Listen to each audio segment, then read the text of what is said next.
All right, so you've gotten into magnetic fields and you're freaking out a little bit, but I'm going to make it make sense for you. So, I'm going to do some examples here and we're going to work through them and then it'll all make sense. So, magnetic fields get confusing because there's three scenarios where you look at magnetic fields differently. So, the first magnetic field situation we'll talk about is called the Lorentz force produced by a moving charged particle through a external magnetic field. So what that means is you have to use the right hand rule for positive charges. So get this in your head real quick. Index finger is the velocity of the particle. Middle finger is the external magnetic field direction. And the thumb will be the force that the particle will experience. So this thumb will try to redirect the direction of its velocity. So what that looks like, if you draw it, is velocity. If velocity is going that way in the x direction, and the magnetic field is coming out the z direction, right? Use your right hand rule. You can go like this, right? And you know that the force would be going into the force would be going down, right? It'd be going down. So V B external, right? So this is only for cases where a charged particle is moving through a external magnetic field. And then you would have the force pushing it down that way. So you can see how the tail of the velocity vector and the magnetic field vector, the magnetic field is always coming out to the right, and then the force is always coming down from the intersection of them. So no matter which way you draw this, so go ahead and draw this in all the different directions you can think of for a moment. So let's have velocity going back this way. If velocity is going this way and magnetic field is going this way, use your right hand rule, right? You would have force going down again on this axis. So let's do one more example here. Let's say that the velocity is going up. The magnetic field is going in the z, negative z direction. So which way would the force be going? Just looking at this, right? Remember that the velocity is going this way. The magnetic field is going to the right, so the force would be pushing the other way, right? And you put your fingers like that, coming from the bottom of it. So just kind of do that a few times to understand. Now let's look at actual particles moving through external magnetic fields. And now we're not using this 3D coordinate system, right? We're sort of spinning this coordinate system to where the z-axis is coming out of the page or going into the page. So that's what we're looking at now. Okay. So let's say the velocity of the particle, the charged particle, okay, this is a positive charged particle, so we use our right hand. Which way would the force be experienced on this particle if it's going that way? So use your index finger, go that way. Magnetic field's coming out at us. So the thumb would be pointing down. So the force would be going this way. Okay. Now, and this, remember, this only is applicable for external magnetic fields that are constant. Okay, so let's look over here. Another part of positive charge. Okay, let's say it's going up. Use your right hand rule. Velocity's up. Magnetic field's into the page. Force would be going this way. Okay, now let's look at this one. Let's say we got a positive charge again. Velocity is going up. Use your right hand rule. Force would be going into the page, right? So the force, we would draw it like this with an X for the tail. Force would be going into the page. Over here, now let's switch to the left-hand rule for a negative particle.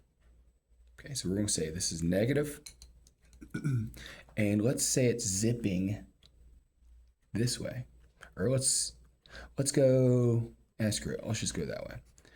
Okay, velocity's going that way, so use your left hand this time.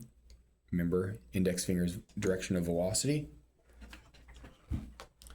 Magnetic field is going, oh, my fingers can't get in there.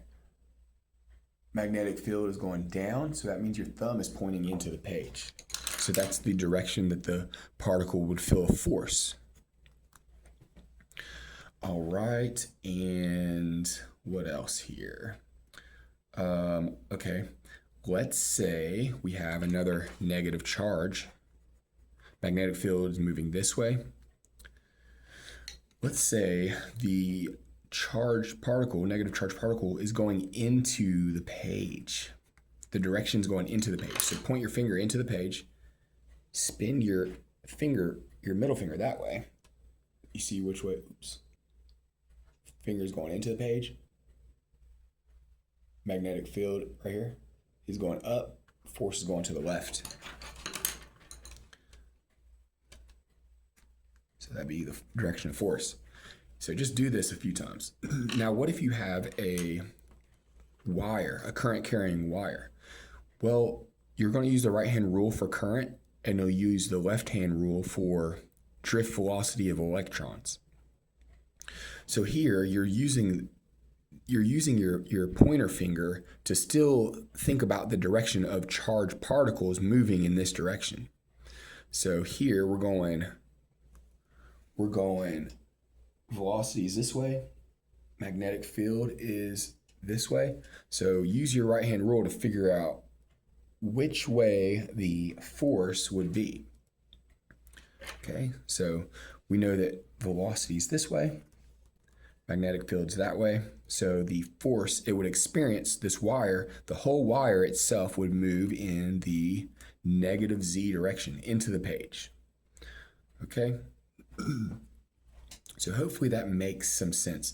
Now, this is called the Lorentz force, and this is only applicable for charges or currents that are moving these charges through an external magnetic field. That's the key here. So just keep that separate from the next example I'm about to show you. So the next example, there is no external magnetic field. This is talking about the magnetic field that is produced by a moving charged particle. So this is the right-hand rule where you use just the thumb and the curl of the fingers, okay? So thumb is direction of the moving particle. The fingers, the way they curl, would be the direction of the circulating magnetic field. So if the particle is going this way, using your right-hand rule for positive charges and left-hand rule for negative charges, you would see that the magnetic field would spin this way, right? As it zips through space, okay? And also, if a negative charge was going the opposite way, it would still produce the same direction of the magnetic field. All right, so now let's look at this. Here is a wire carrying, is it blurry? Oh shit. Okay, there's a wire carrying current this way.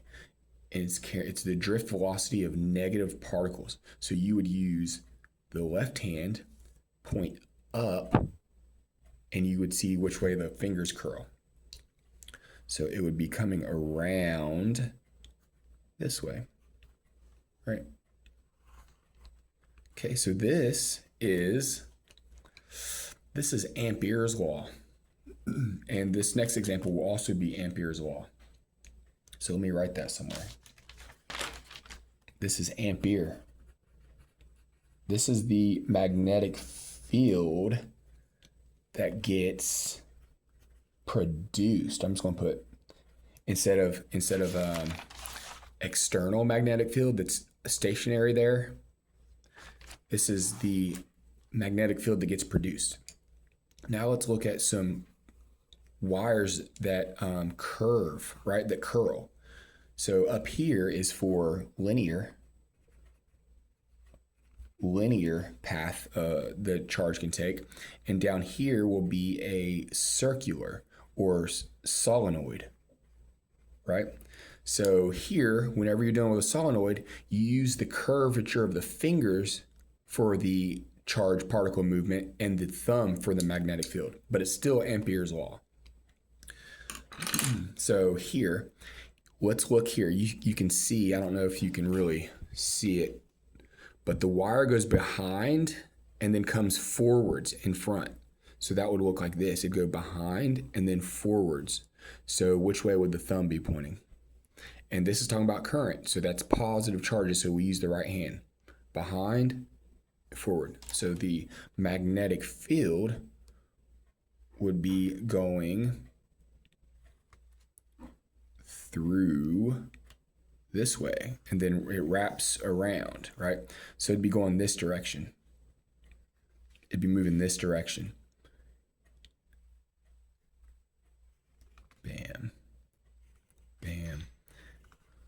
Right, same thing. Okay, so you could see the magnetic field is going to be going this way. Now what about over here?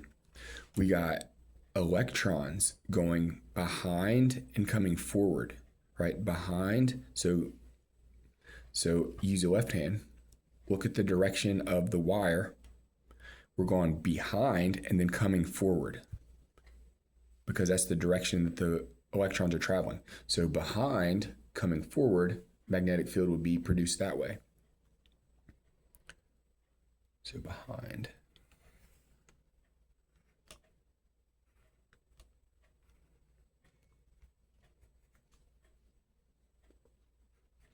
Okay, and that's the same thing as saying the current going this way. If you were to go in front, right? If the current was traveling, it would be going in front, right? And then behind. So you'd still have the magnetic field going the same way. So this is Ampere's law, and this is magnetic field produced by the moving charged particle. So it's not the charged particle moving in an external magnetic field, but it's the magnetic field of the moved charged particle, and that magnetic field it produces is actually what interacts with the external magnetic field to produce the force. Okay. Lastly, we're talking about Faraday. Faraday and Lenz. Okay, so this is saying that if a magnetic field increases or decreases through a section of space, there is going to be a voltage that gets created. And remember, the direction of voltage that gets created is the direction that the current travels. And it's also the direction that the electric field, the vector of the electric field travels. So all those things are going to be traveling in the same direction. So I'm going to draw some examples here. So we have we have magnetic field lines coming through this section of space.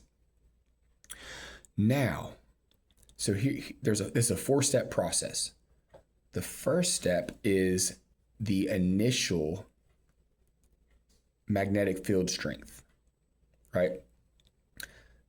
The second thing that happens is How does this change? So in this first example, I'm going to add, we're going to say that the magnetic field through this gets stronger. Okay. Now, step 3 is which direction does the magnetic field that it gets induced, which direction do those magnetic field lines need to go to bring this back to its starting point, right? Back to its initial state. So they would have to cancel out the 3 that I drew. We'd have to cancel those out. So that would be the induced magnetic field. So that these 3 cancel out. Now, the 4th step is which direction would the current have to travel to make this happen, right? And so that's when you're going to be using the right-hand rule. And since we're producing these magnetic field lines that oppose the changing magnetic field lines, in order for that to occur, for the magnetic field lines to go downwards, we would have to curl the voltage, the electric field, and the current would all have to travel in this direction to produce these lines. So it is a 4-step process to understand this. So let's move on to another example. Okay, so I have to draw dashes for this. So here is the original magnetic field. Okay, so that's step 1. Now it changes to this. So now it's getting weaker. Okay, now what would the induced magnetic field, part 3, where would we draw the arrows to get this back to normal?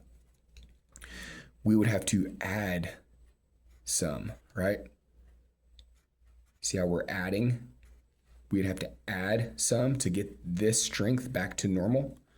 So that's step 3. Now step 4 is which way would that voltage and electric field and current need to travel to make these, to induce, right? This is the induced magnetic field.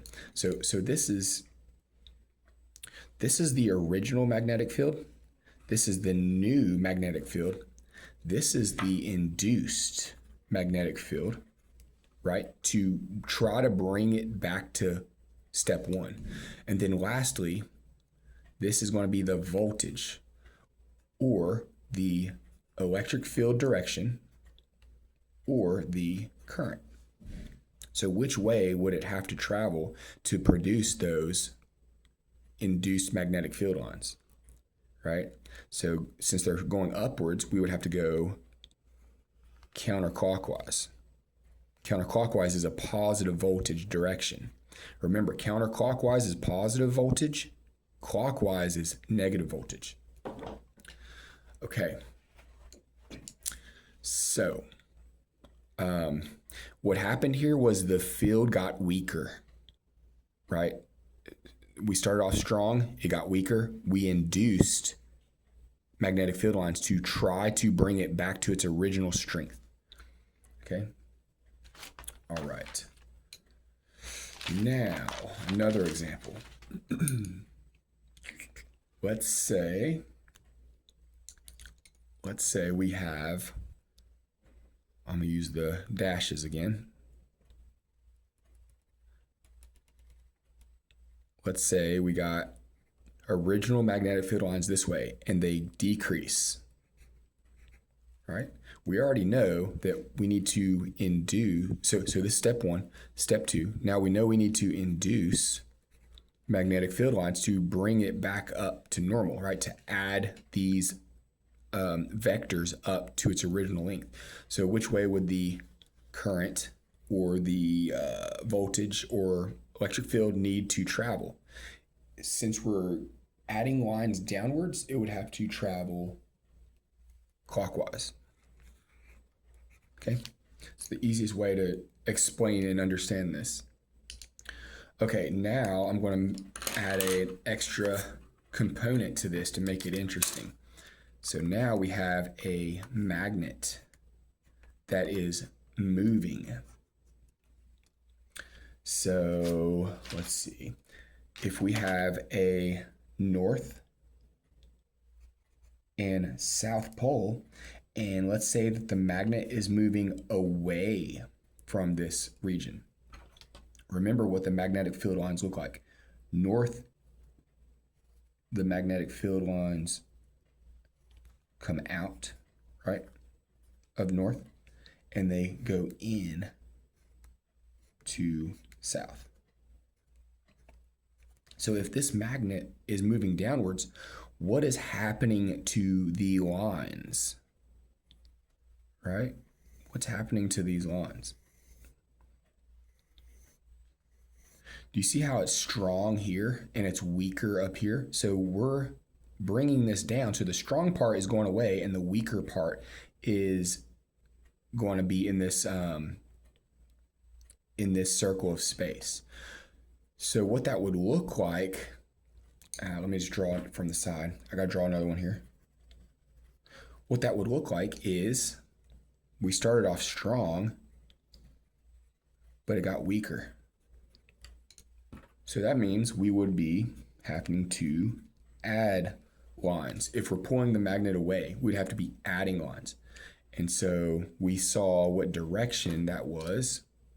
Oh yeah, up here, it's the arrow that way. So it would be clockwise. Okay, now another example. If a magnet is going up and the north is on top, without even drawing these lines, what's going to be happening, right? We know that we got weaker lines at first, but as it comes up, we're because some of these lines miss, right? Some of these lines, when this is far away, some of these magnetic lines don't cut through this space. But as we get closer, then all those lines start to protrude through it. So we're adding. So then we would have to induce in the opposite direction to bring it back to normal. Right? Just follow your steps, right? 1 through 4. Okay, now Faraday's law is this green part. What happens in this green part and these blue parts? Lenz's law is you're focusing on this dark blue, right? Step 3. That's more of Lenz's law.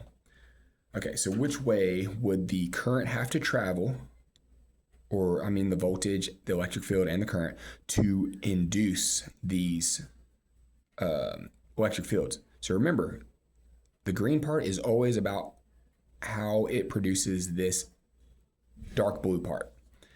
So going downwards would be using your right hand. That would be, right, clockwise. Okay, one more example. Make it interesting. We got the south and we got the north. This time, the south is going down. So which way, what would happen? Right? We start off like this because the lines are going towards the south. Now we're adding, as this thing comes closer, we're adding more lines into the south part. So that means, once again, we would induce in that direction to take it back to normal, which would be clockwise. So hopefully that makes sense. There's essentially 3 parts here, right? There's the Lorentz force, dealing with external magnetic fields, and then velocity of particles or current. And there is a Lorentz force that's produced. These don't really deal with forces. This is Ampere's law, right? The magnetic field that gets produced. And then down here is Faraday's law. There's an induced voltage that produces a electric field and a current that then induces a magnetic field that corrects this so that it gets back to this. So it's essentially there's going to be a change in a magnetic field. It induces a voltage and current that then induces a opposing magnetic field to take it back to normal. So I wrote here, Faraday and Lenz's law. You're asking yourself, which direction would the current I need to travel to reset the magnetic field strength? So hopefully that explains the differences when you see these different ways that the magnetic field is explained.